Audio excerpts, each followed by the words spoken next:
उसके उसके बाद अबू बकर को आवाज देती हूँ कि वो बाल वीर दिवस के बारे में मालूमात दिए।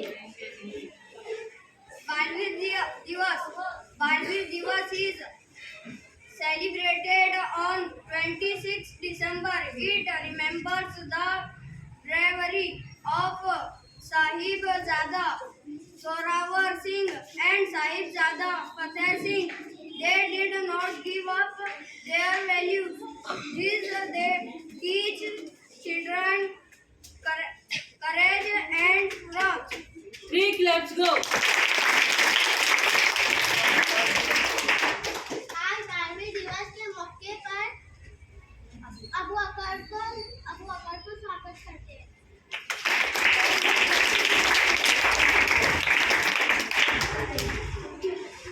इसके बाद मैं मदिया को आवाज देती हूँ कि वो बालवीर दिवस के बारे में मालूमात दे।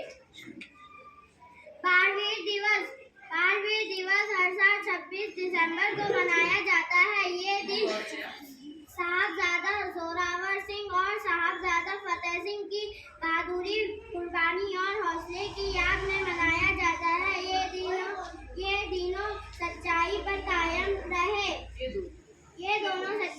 कायम रहे।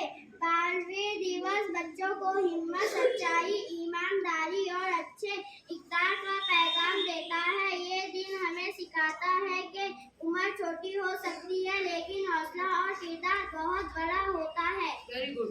Rick, let's go.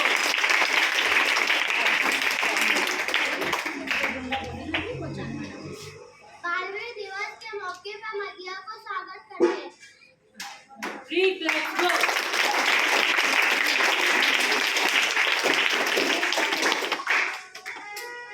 अब अभी सर